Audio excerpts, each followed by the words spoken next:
Le président du Conseil européen, Herman Van Rompuy, est à Bamako. À peine arrivé, il a rencontré le président de la République, s'est rendu à Koulikoro pour voir les formateurs de l'EUTM et à l'Assemblée nationale où il s'est adressé aux députés. L'Union européenne entend encourager et soutenir les autorités maliennes dans la refondation de l'État. Les opérateurs économiques marocains comptent tirer le maximum de profit de ce voyage royal. Ce matin, ils ont eu des échanges de haut niveau avec les opérateurs maliens. Dans ce journal, nous faisons un zoom sur les acquis en matière de coopération entre le Maroc et le Mali. Madame, Monsieur, bonsoir et bienvenue dans ce 20h. Les relations bilatérales entre le Mali et l'Union européenne se renforcent. Le président du Conseil européen est arrivé à Bamako en fin de matinée pour une visite de 48 heures. À son arrivée à l'aéroport Bamako-Sénou, Herman Van Rompuy, accompagné d'une forte délégation, a été accueilli par le Premier ministre en présence des membres du gouvernement. Le reportage de Daouda Sidiki Diarra. Après une période de crise sécuritaire, notre pays amorce sa phase de stabilisation afin de reprendre ses projets de développement. Pour gagner ces paris, l'Union européenne entend jouer sa partition. Voilà que justifie cette visite de 24 heures du président du Conseil de l'Union européenne à Bamako. Je suis content d'être ici à Bamako, une capitale libre d'un pays libre. L'Europe, les Européens ont tout fait pour qu'il y ait à nouveau la liberté et l'indépendance du Mali. On va vous aider aussi à stabiliser davantage le pays. On va vous aider aussi à davantage développer le pays. Donc on est un ami, un partenaire pour un Mali prospère et un Mali libre. L'action de l'Union européenne au Mali a connu en 2013 une diversité importante couvrant les domaines sécuritaires, politiques, humanitaires et de développement. C'est donc dire que le président du Conseil de l'Union européenne aura un agenda chargé de 24 heures. L'Union européenne va prolonger sa mission de formation au Mali jusqu'en 2016 et dans le cadre du 11e FED, elle va accroître son aide au Mali. Ce sont là quelques informations issues de la rencontre entre le président de la République, Ibrahim Boubacar Keïta, et le président du Conseil européen. Les deux personnalités ont ensuite animé un point de presse suivi par Mohamed Diarra. Le président du Conseil européen arrive à Koulouba pour une rencontre avec le président de la République, Ibrahim Boubacar Keïta. Le temps d'échanger sur la situation politique du pays. Ensuite, les deux personnalités animent un point de presse.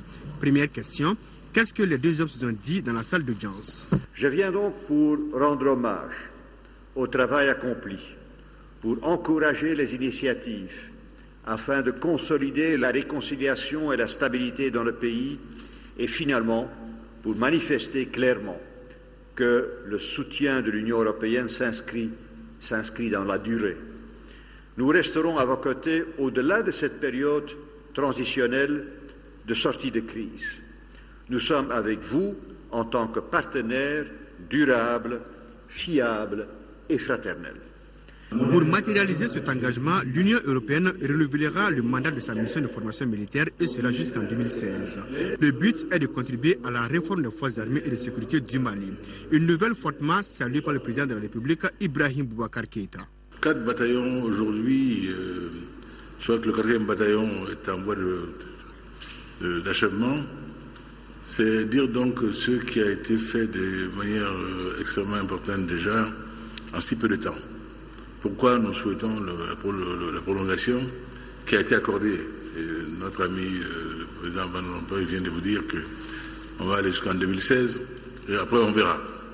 Inch'Allah, comme on dit.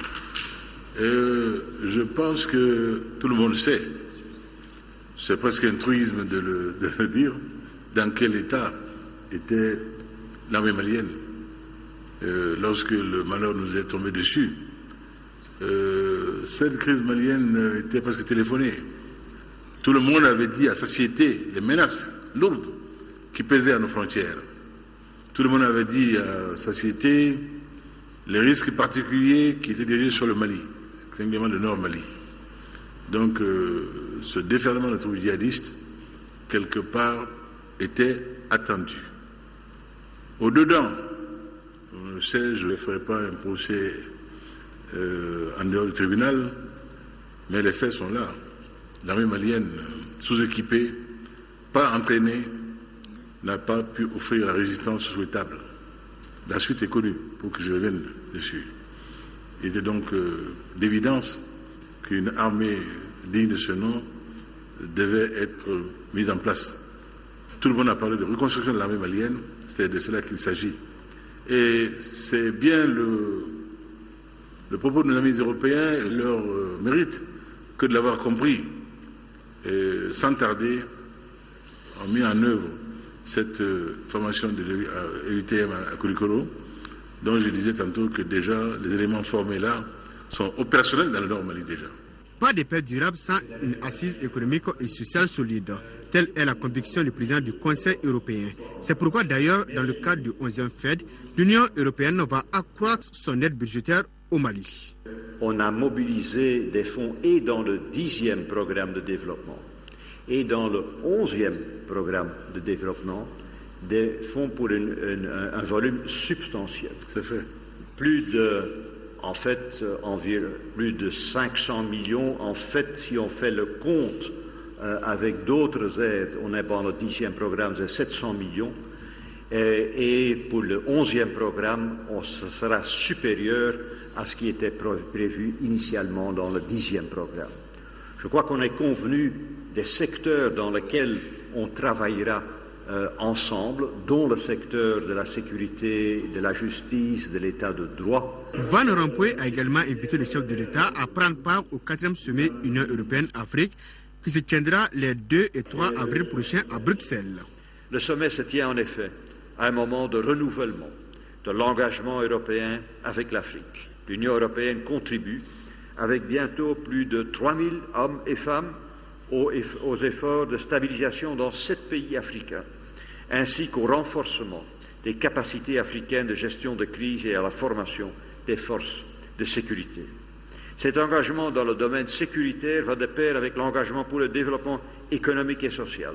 Chers amis, pourquoi n'ayons-nous pas dès lors à Bruxelles dans ce sommet qui va réunir l'Europe et l'Afrique? Nous nous y rendrons de bien belle façon et avec plaisir, car nous savons que là-bas seront envisagées les pistes de l'avenir de demain, qui feront encore plus fortement socle d'amitié à nos peuples, l'Europe et l'Afrique. C'est donc bien à nous, M. Van Rompuy, de vous remercier. Le président du Conseil européen a salué la vision du président Ibeka pour le Mali. Il s'agit par exemple de la lutte contre la corruption et le renforcement de la gouvernance sécuritaire. Parlant de la sécurité dans le Sahel, Ibeka dira que la création du G5 est une réponse à cette situation. Il s'agit selon lui pour les pays concernés de mutualiser leur politique sécuritaire pour faire du Sahel un espace de paix. Le président du Conseil européen a prononcé cet après-midi son discours devant l'Assemblée nationale. Dans son intervention, Herman Van Rompuy a salué les efforts réalisés par les Maliens pour le retour à l'ordre constitutionnel. Il a aussi renouvelé le soutien de l'Union européenne au Mali et fait part de la vision de son institution pour le renouveau du partenariat. Compte rendu de Mamari Koné. Cette visite du président du Conseil européen à l'Assemblée nationale traduit la volonté de l'Union européenne à accompagner le Mali. Dans son discours de bienvenue, le président de l'Assemblée nationale, après une brève présentation de son institution, a salué l'appui de la communauté internationale pour la sortie des crises. Le Mali fait face à la nécessité de construire un État moderne dont l'épine dorsale sera une armée républicaine, une administration assainie et une justice intègre. Nous comptons sur la communauté internationale, singulièrement le Conseil européen, pour nous accompagner et nous aider à atteindre ces objectifs. Europe et Afrique pour un renouveau du partenariat. C'est autour de ces thèmes que le président du Conseil européen a articulé son intervention devant les élus de la nation. Occasion pour lui de se réjouir du retour de la paix au Mali. Je me réjouis que votre pays soit déterminé à poursuivre d'importantes réformes politiques et institutionnelles. Il faut rendre impossible la répétition des événements tragiques de 2012 et 2013.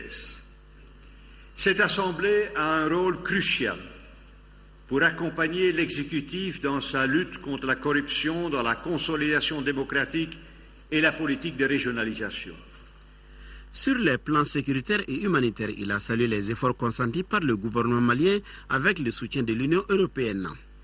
Le suivi de la conférence de Bruxelles du 15 mai 2013 offre à la communauté internationale le meilleur moyen d'appuyer les efforts du gouvernement et d'accompagner cette sortie de crise sous le pilotage de l'administration malienne. Je tiens à vous rappeler que l'Union européenne tient sa parole. L'intégralité des moyens promis par la Commission européenne a été engagée. De graves menaces à la paix et à la sécurité perdurent au nord de notre pays et dans la sous-région du Sahel, dira le président du Conseil européen. C'est pourquoi pour lui, il faut de nouvelles perspectives pour la jeunesse. Au vu de ces menaces, il est absolument nécessaire de réaliser des progrès rapides dans le cadre des pourparlers afin de rendre possible un dialogue inclusif avec les communautés du nord du Mali, bien sûr dans le respect des valeurs de la République et de l'intégrité territoriale. Je suis convaincu qu'il n'y a pas d'autre solution durable à la crise malienne qu'une solution malienne. Le président du Conseil européen a aussi salué le courage des États africains qui ont décidé d'intervenir dans les différents foyers de tension.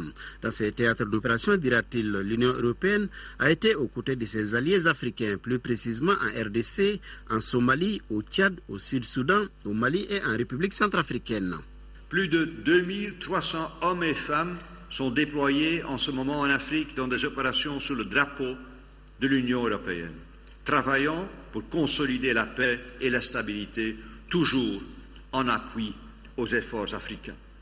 Plus de 700 hommes et femmes additionnels viendront les rejoindre d'ici peu dans des opérations en cours de préparation et de lancement, portant le nombre total à plus de 3000. Le président du Conseil européen a enfin évoqué la tenue du sommet Afrique-Union européenne les 2 et 3 avril prochains. Un sommet qui devra aborder le partenariat entre l'Afrique et l'Union européenne. Un partenariat qui s'intensifiera avec une enveloppe de 20 milliards d'euros pendant la période 2014-2020. À noter que le partenariat Union européenne-Afrique vise à transformer l'aide publique en investissement à travers le commerce, l'investissement et l'agriculture. Les élus de la nation ont dans leur majorité apprécié cette sortie du président du Conseil européen. Notre reporter Mamari Kone a recueilli les impressions de Aïdara Aïssata Sissé et de Modine Diaye. Nous les écoutons. C'est toujours un honneur pour nous d'avoir au niveau du Parlement le président du Conseil de l'Union européenne. Il a dit beaucoup de choses qui nous ont principalement intéressés. Mais il faut retenir qu'il y a quand même beaucoup à faire. Il l'a déjà dit d'ailleurs. Mais en tant que parlementaire, je m'en voudrais, si vous me tendez le micro, de ne pas dire qu'on a encore besoin de l'Union européenne, on a encore besoin de la MINUSMA, on a encore besoin de toute la communauté internationale pour que le Mali soit réunifié. Le problème de Kidal reste un problème crucial pour nous. Et l'Union européenne vient d'intervenir à Bangui, en Centrafrique. On aurait bien voulu que quand la France a intervenu, que l'Union européenne soit là aussi. C'est vrai que mieux vaut tard que jamais. Ils ont accompagné, mais on attend d'eux qu'ils s'impliquent plus pour que le Mali soit réunifié. L'adresse du président du Conseil européen est une adresse qui donne un signal très fort par rapport à la qualité de la relation entre le Mali et l'Union européenne. Et ce que je retiens fondamentalement de cette adresse, c'est que le président conforte le peuple malien à travers cette adresse à l'Assemblée nationale en indiquant, premièrement, que la paix est un élément essentiel pour notre pays qui sort d'une crise très grave. Deuxièmement, les différents projets et les différents programmes qui sont en cours, notamment au plan économique, et qui portent sur le renforcement du commerce extérieur entre notre pays et même la CEDEAO et l'Union européenne, qui portent sur le renforcement des investissements et l'amélioration de l'agriculture dans nos pays. Voilà quelques-uns des points clés qui ont attiré mon attention par rapport à l'adresse du président.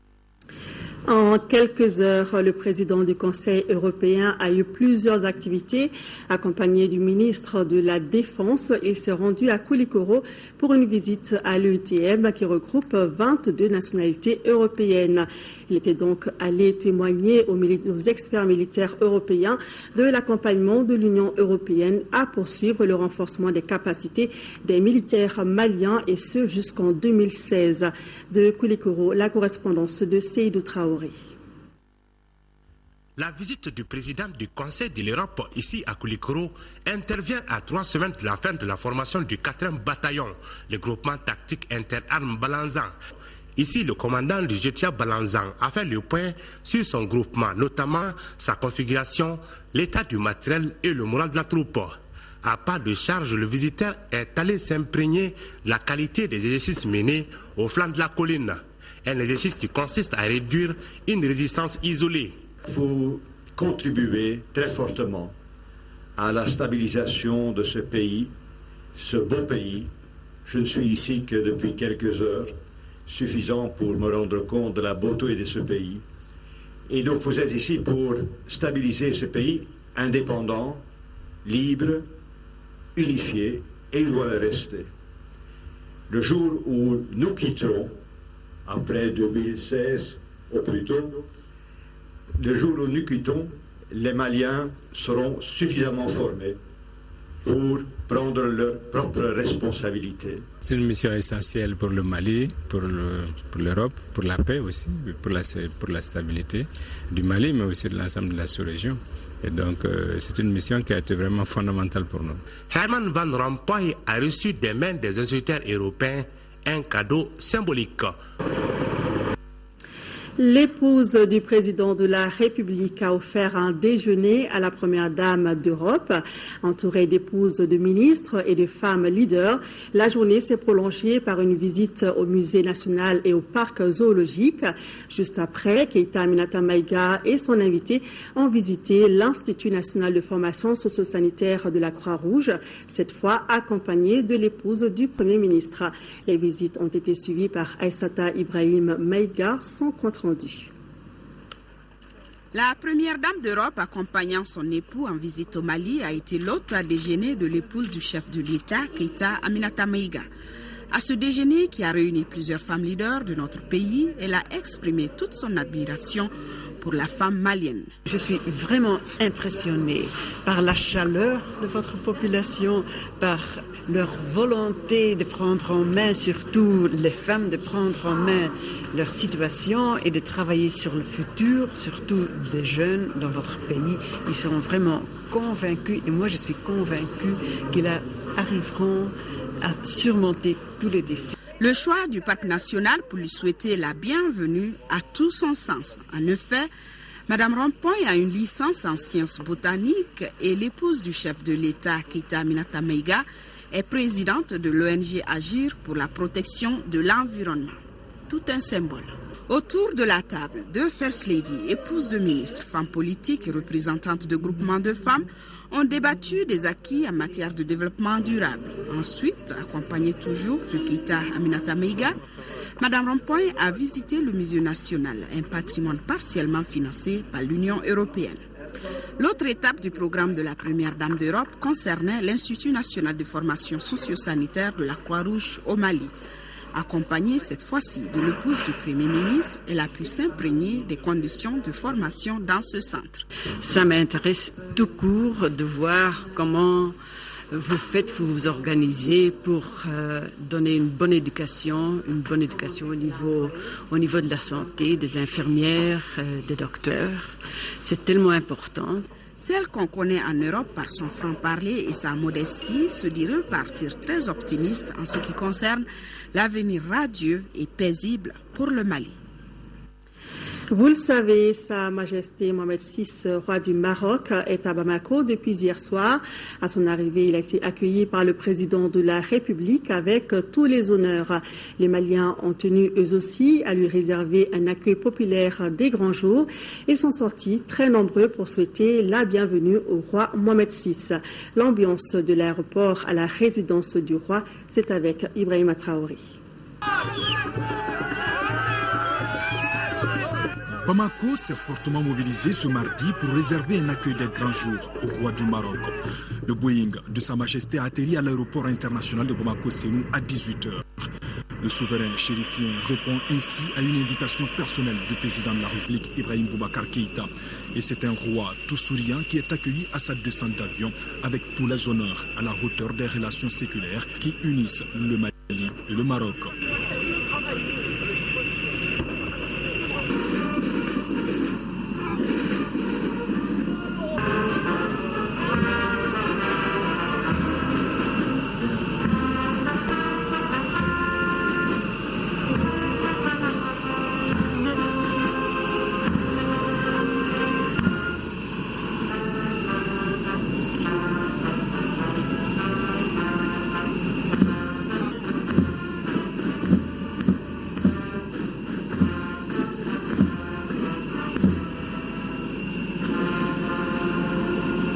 Après les honneurs militaires, le roi Mohamed VI salue le Premier ministre et les membres du gouvernement, les présidents des institutions, le corps diplomatique accrédité au Mali et plusieurs autres personnalités invitées. Le souverain s'est déplacé avec une très forte délégation d'une centaine de personnes. Ce sont essentiellement des ministres et des chefs d'entreprise. La foule en liesse est aussi présente pour souhaiter, dans une ambiance festive, la bienvenue à l'hôte de marque.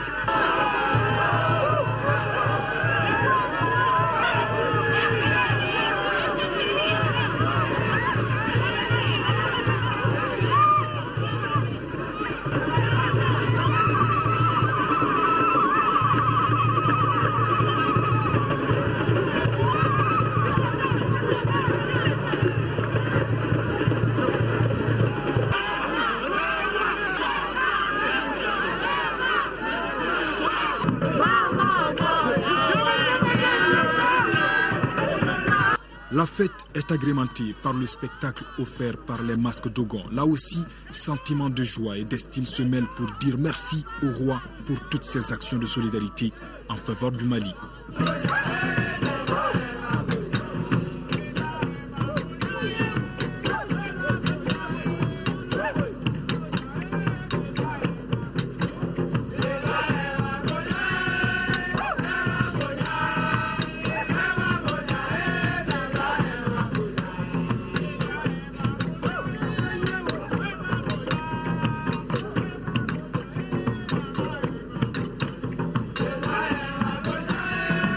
Les deux chefs d'État se sont ensuite dirigés vers le salon d'honneur pour un bref entretien.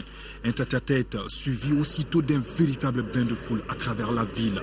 Des milliers de personnes sont sorties pour vivre et saluer avec éclat le passage de Sa Majesté.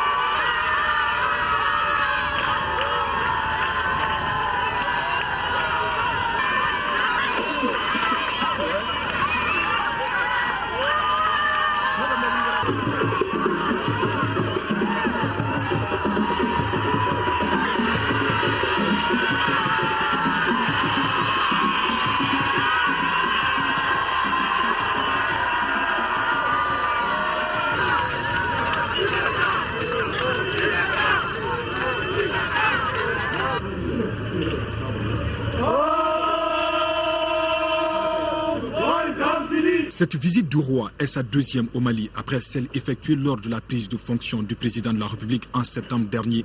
Ce nouveau déplacement du souverain marocain en terre malienne atteste de la forte volonté des deux dirigeants de dynamiser et de consolider les relations de coopération entre les deux pays amis, unis par les relations économiques ancestrales et une histoire commune. La pose de la première pierre d'une clinique prénatale à Sérénikoro et la signature de plusieurs accords de coopération sont à l'agenda de ce déplacement royal.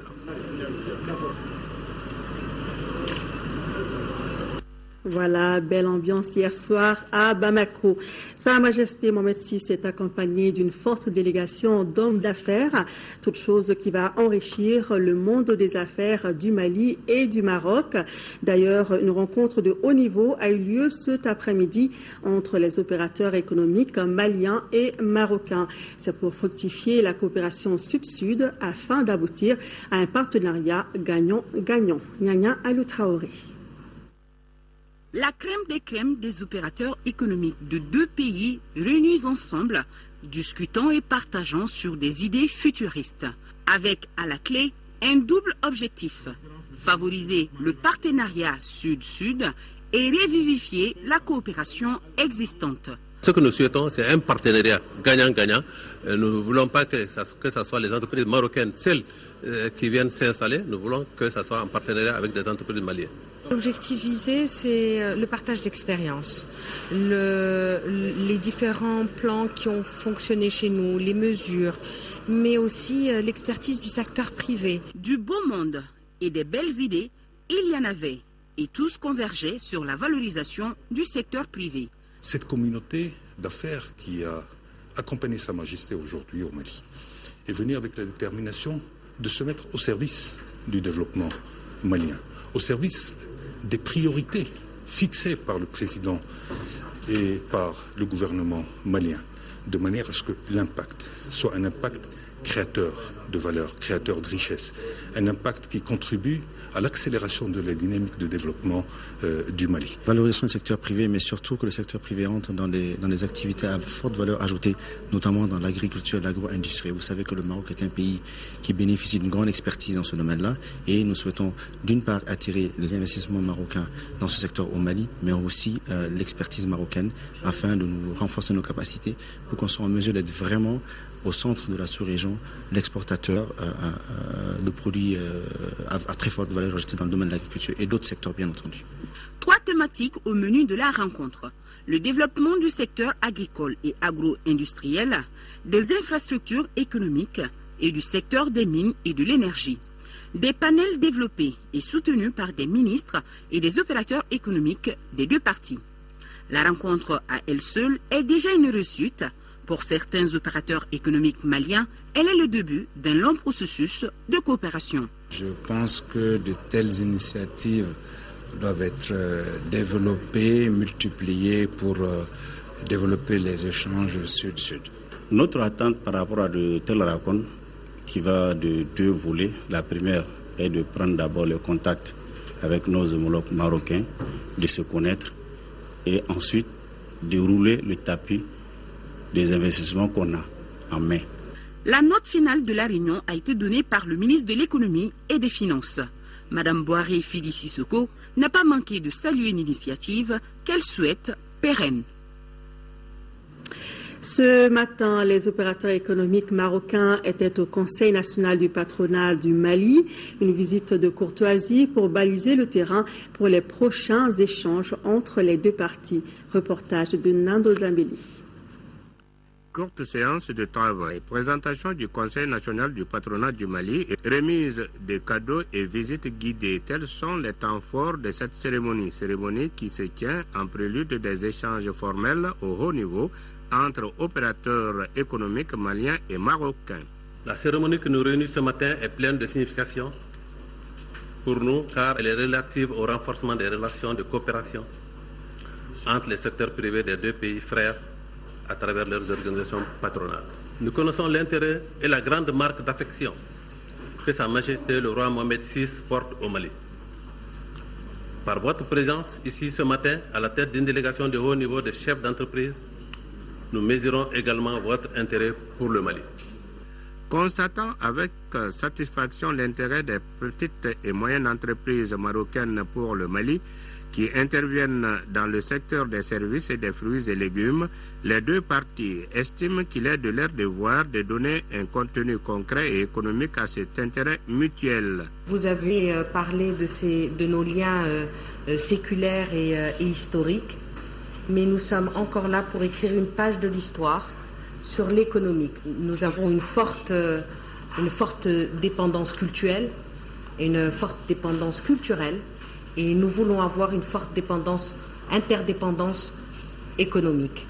Vous avez parlé de nos opérateurs économiques précurseurs, mais aujourd'hui, on est tous mobilisés, tout type de secteur confondu, pour pouvoir accompagner le développement de notre continent. La présence des opérateurs économiques marocains au Mali leur donne accès au marché commun de l'espace UEMOA avec 80 millions de consommateurs et celui de la CEDEAO avec 300 millions de consommateurs. Les deux parties s'engagent désormais à transformer cet énorme potentiel en réalité d'affaires. Rappelons qu'ils sont 27 chefs d'entreprise marocains dans la délégation du roi. Restons dans le domaine de l'économie. La Banque de développement du Mali, BDM, la Banque internationale pour le Mali, BIM, et la Société des télécommunications du Mali sont des signes de la présence économique du royaume chérifien au Mali.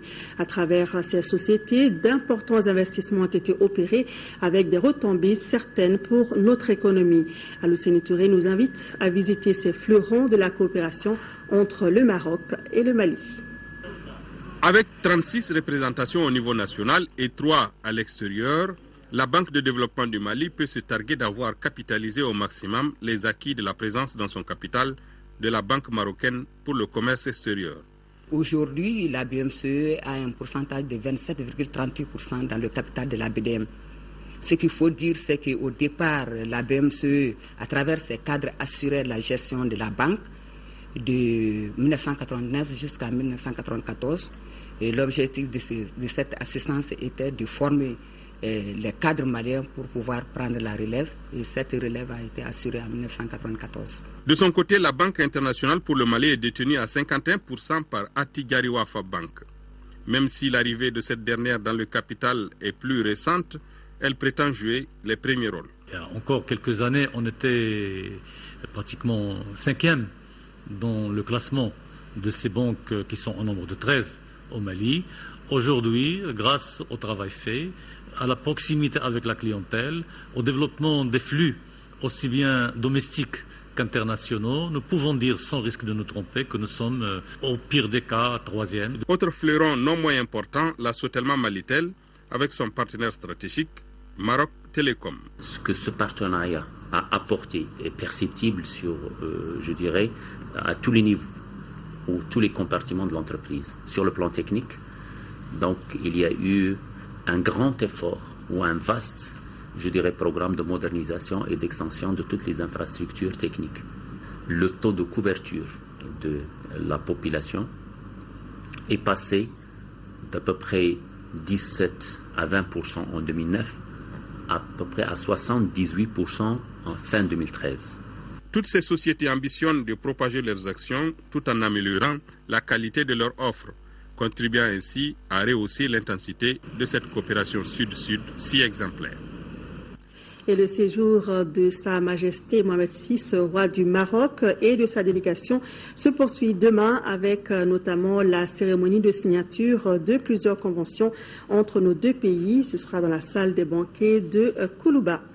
Sur un tout autre sujet, le syndicat national de la santé, de l'action sociale et de la promotion de la famille observe une grève de 48 heures du 19 au 20 février. Selon son secrétaire général, le motif de la grève est la mutation d'un syndicaliste du CHU, Gabriel Touré, une décision qu'il qualifie de contraire au texte syndicaliste.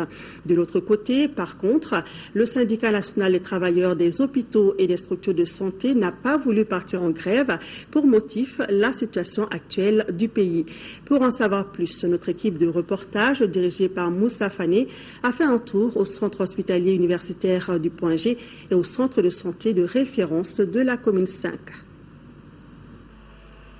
À l'appel du syndicat national de la santé, de l'action sociale et de la promotion de la famille, certaines structures sanitaires observent un mouvement de grève depuis ce mercredi 19 février 2014 pour 48 heures. La grève a été observée au sein de notre structure, mais avec le service minimum. On n'a pas eu d'incident avec les patients, réellement, puisque quand les urgences arrivent, les urgences sont prises en charge. Nous avons du personnel qui est suffisamment présent, donc les activités se déroulent normalement.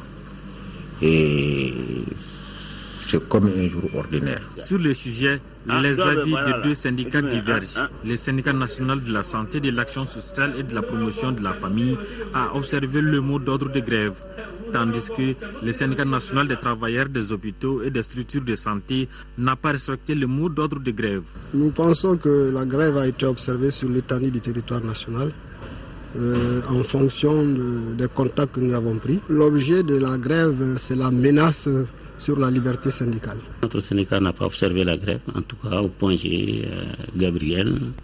Et même à Tombouctou, on m'a appelé ce matin. Voilà, comme quoi ils sont en train de travailler. C'est par rapport, n'est-ce pas, à une mutation qui est venue au niveau de Gabriel Touré. Et celui qui a été muté, c'est le secrétaire général. Mais nous avons estimé que ça ne doit pas être l'objet d'une grève générale. Et parlons de nouveau de formation militaire. Les formateurs sur le marquage et l'enregistrement des armes sont en formation depuis ce matin à Koulouba. Les forces armées de sécurité vont pendant 2 jours mieux comprendre l'utilisation de la nouvelle machine de marquage des armes qui sera mise à leur disposition. La cérémonie d'ouverture était présidée par le ministre secrétaire général de la présidence de la République. Le reportage est signé Lamine Keita.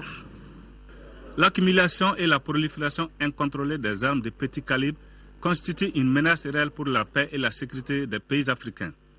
On estime actuellement à plus de 700 millions le nombre d'armes incontrôlées en circulation à travers le monde. Les travaux de cet atelier permettront aux participants d'apprendre à l'aide d'une nouvelle machine à marquer et à enregistrer les armes en circulation dans notre pays. Un des gros défis de l'après-crise, c'est la circulation, la prolifération illicite des armes. Et dire qu'on n'a même pas une idée du flux d'armes qui circulent actuellement au Mali. Commencer à marquer les armes, c'est un début pour voir un peu plus dans leur traçabilité. Donc c'est très très important. C'est une formation extrêmement importante parce que avec la nouvelle technologie que nous avons, en marquant les armes, nous pouvons tracer toutes les armes, particulièrement on cible les armes appartenant à l'État pour éviter qu'ils soient déviés pour d'autres buts. Le marquage des armes ainsi que la sécurisation des stocks d'armes sont des préoccupations des autorités, a souligné le secrétaire général de la présidence de la République, et pour cause. Les armes et munitions de toutes les catégories existent et circulent illicitement dans toutes les régions du pays, pour la plupart non marqués ni enregistrés. Les magasins ont besoin d'être sécurisés et conformes aux normes standards. L'atelier est organisé par la Commission nationale de lutte contre la prolifération des armes légères avec le soutien financier de l'Union africaine et de l'Union européenne. Quittons Bamako pour Dakar, qui a abrité ce lundi une réunion sur la stratégie intégrée des Nations Unies pour le Sahel. Au cours de cette réunion, le professeur Romano Prodi, ancien envoyé spécial du secrétaire général de l'ONU pour la région du Sahel, a passé le témoin à Saïd Djinit. Le Mali, qui assure la présidence de la plateforme de coordination ministérielle sur le Sahel, était représenté par Cheikh Oumar Diarra, ministre de la Réconciliation nationale et du développement des régions du Nord. Le compte-rendu de notre correspondant permanent à Dakar, Souleymane Kantara Sissoko. Saïd Djinit, nouveau représentant spécial du secrétaire général de l'ONU pour la région du Sahel, il reprend ainsi le flambeau des mains du professeur Romano Prodi, qui a beaucoup œuvré à l'élaboration de la stratégie intégrée, attiré l'attention sur la situation dans la région du Sahel et mobilisé les ressources et les soutiens nécessaires pour répondre aux besoins immédiats et à long terme de la région. A rappelé que le Conseil de sécurité avait souligné dans une déclaration en juillet 2013 l'importance d'une approche coordonnée de toutes les entités des Nations Unies qui concourent à la mise en œuvre de la stratégie intégrée de manière à optimiser les synergies. Une stratégie intégrée qui se décline en paix, sécurité, gouvernance, développement et questions humanitaires pour améliorer la résilience des pays de la sous-région.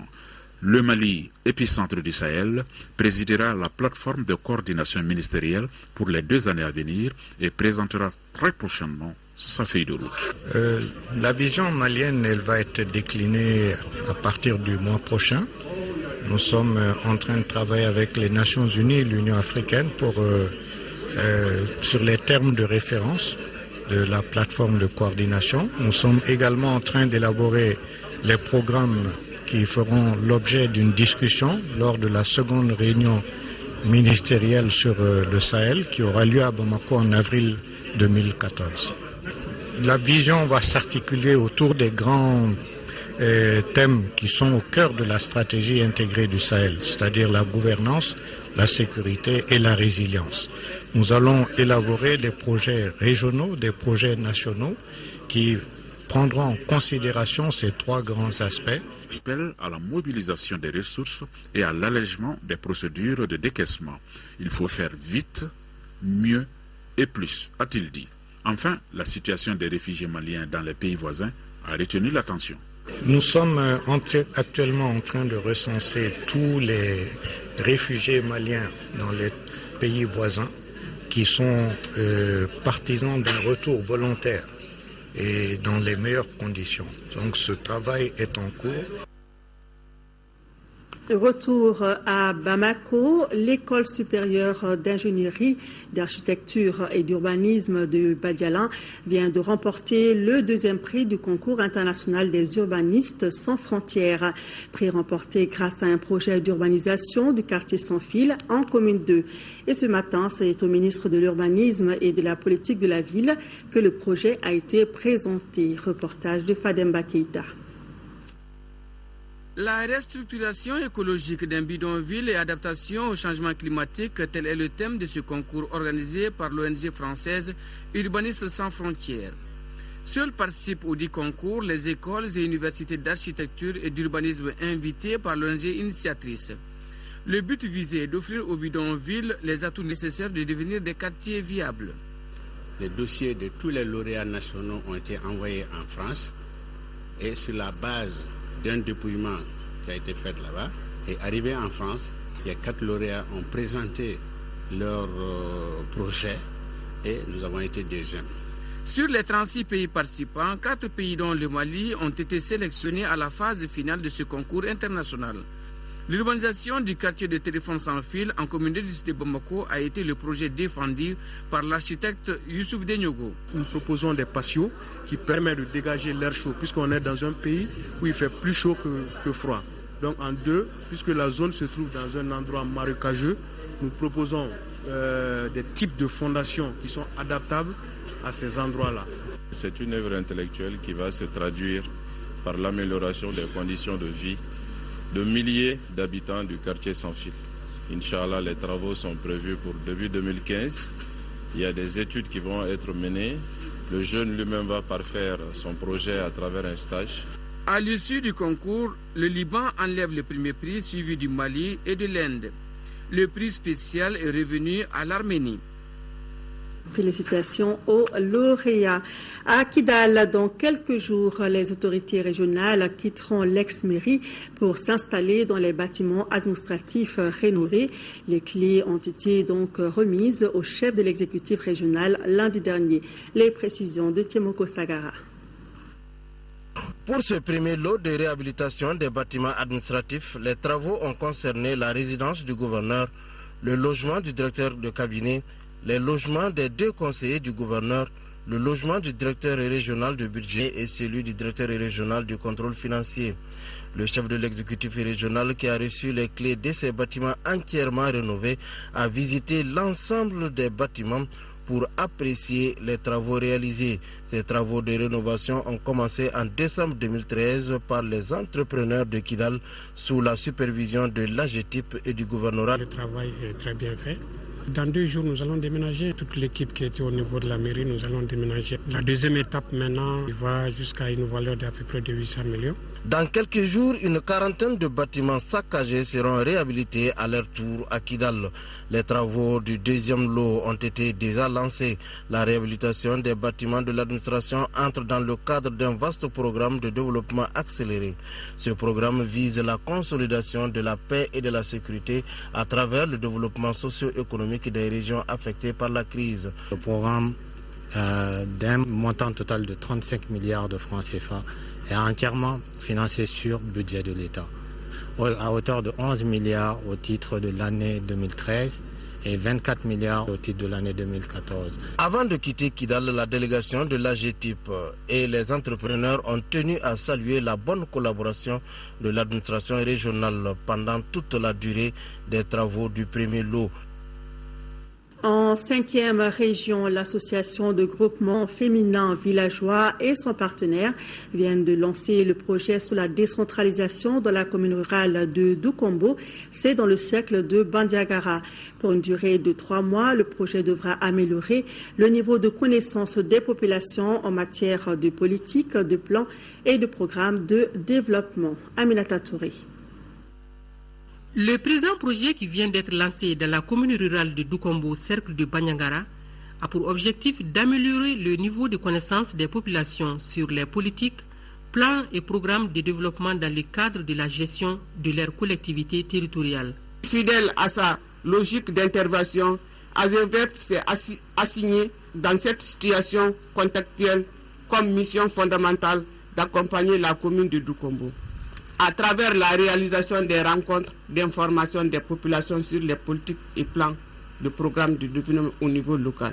Ce projet rentre dans le cadre de l'appel à manifestation d'intérêt du PAOS 2, programme d'appui aux organisations de la société civile phase D, qui a pour intitulé Appui au renforcement des capacités des OEC pour le suivi de la gestion des collectivités territoriales. C'est un appel qui est lancé à tous les organes chargés de diriger les collectivités, de rendre compte de ce qui se passe comme réalité.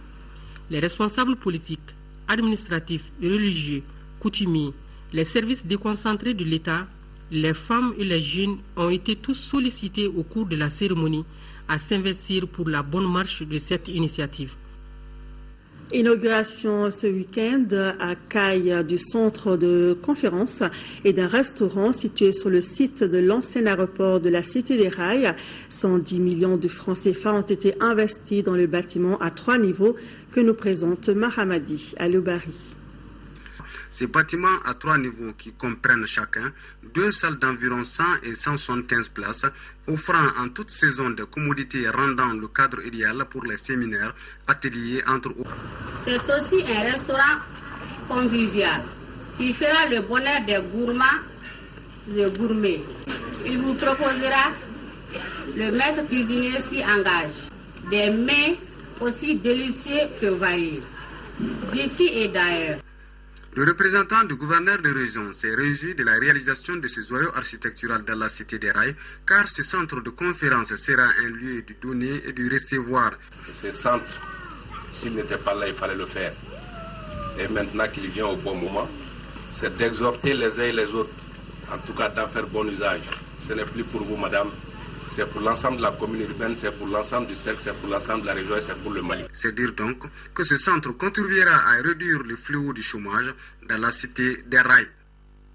Voilà nos excuses pour la mauvaise qualité de ces images. L'Association malienne pour la paix et le salut a organisé ce matin une journée de dialogue interreligieux à l'intention des ulémas et des autres confessions religieuses. L'association a eu droit à des projections de films sur toutes les exactions commises au nord de notre pays. Reportage de Ibrahima Tchokari.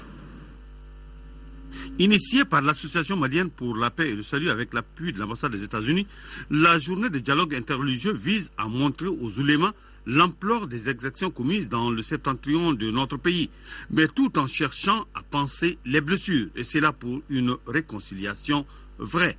Il ne s'agit pas pour nous de remuer le couteau dans une plaie qui n'est pas totalement guérie, mais il est difficile de parler de paix et de réconcilier sans analyser l'ampleur des faits réels. Il n'y a pas de réconciliation sans vérité et une véritable remise en question de certaines pratiques. Des atrocités commises sur des personnes physiques suivies de témoignages de victimes ont été projetés. Tous les avis recueillis condamnent ces atrocités. Ça nous choque vraiment. Cette image-là qu'on vient de regarder, ce n'est pas une image de l'islam, parce que nous sommes tous des musulmans, mais l'islam, ce n'est pas religion de violence. nous déplorons ce qui s'est passé au nord.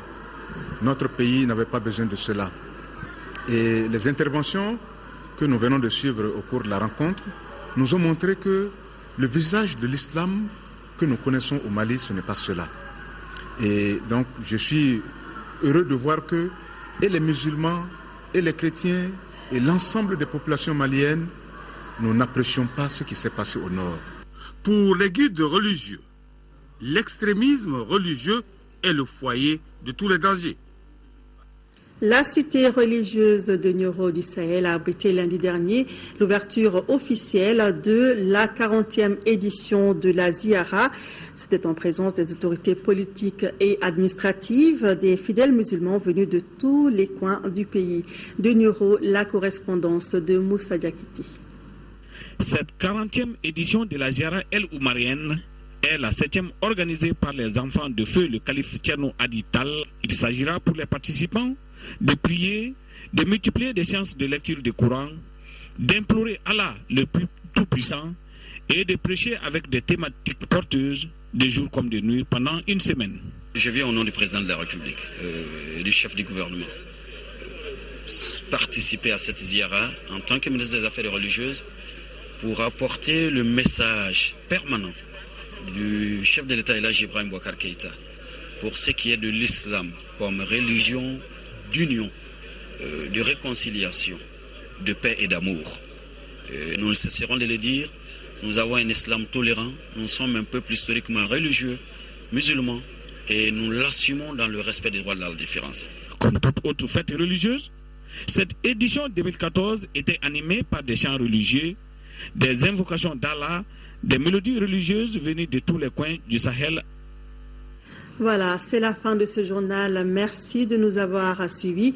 Demain, dans la matinée, vous retrouverez Kadidia Tokone. Quant à moi, je vous donne rendez-vous, s'il plaît à Dieu, dans les éditions du soir. Merci de votre fidélité. Bonne suite de programme à tous sur l'ORTM.